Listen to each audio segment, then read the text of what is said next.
উত্তর জনপদে জেঁকে বসেছে শীত। হিমেল বাতাসের কারণে ঠান্ডার তীব্রতা বেশি অনুভূত হচ্ছে। রাতভর বৃষ্টির মতো ঝরেছে কুয়াশা।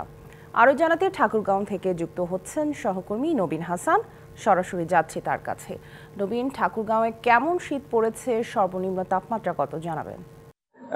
ধন্যবাদ সামিয়া। আজকে সর্বনিম্ন তাপমাত্রা রেকর্ড করা হয়েছে 11.5 ডিগ্রি সেলসিয়াস এবং গতকালকে যা ছিল 12.8 ডিগ্রি সেলসিয়াস। দিন যত যাচ্ছে তাপমাত্রা কিন্তু ততই নামতে শুরু করেছে। আপনি জানেন যে উত্তরের এই জেলা হিমালয় পর্বতের খুব কাছে হওয়ায় কিন্তু প্রতি বছর শীতের যে দাপট এটি কিন্তু অনেক বেশি থাকে।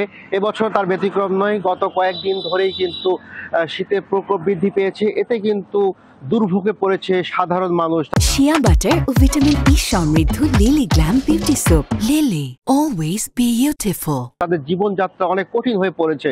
আমরা দেখছি বিশেষ করে যারা কৃষক এবং যারা দিন মজুর, দিন আনে দিন খায়, তাদের কিন্তু দুর্ভোগটি অনেক বেড়েছে। তারা যে সাধারণ কাজকর্ম তাদের করতে খুবই কষ্ট হচ্ছে। বিশেষ করে এই জেলায় কিন্তু অনেক দরিদ্র মানুষ আছে এবং তাদের অনেকেই কিন্তু শীতবস্ত্র অভাবে কিন্তু কষ্ট পাচ্ছে।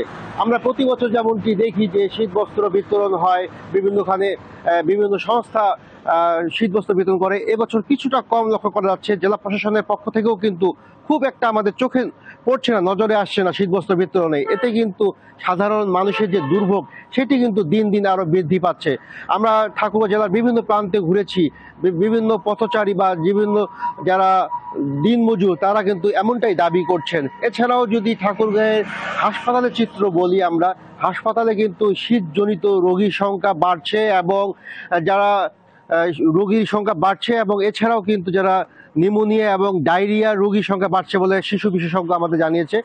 সব মিলিয়ে ঠাকুরগাঁয় এই শীত কিন্তু কোনো উপভোগের বিষয় নয়। এই শীত প্রতি বছরই সাধারণ মানুষের জন্য দুর্ভোগ বয়ে নিয়ে আসে। সামিয়া, এই ছিল আমার কাছে শীতের সর্বশেষ খবর। নিশ্চয়ই আমরা পরবর্তীতে আরো বিস্তারিত জানাতে পারবো। নবীন, ধন্যবাদ আমাদের সাথে যুক্ত হবার জন্য।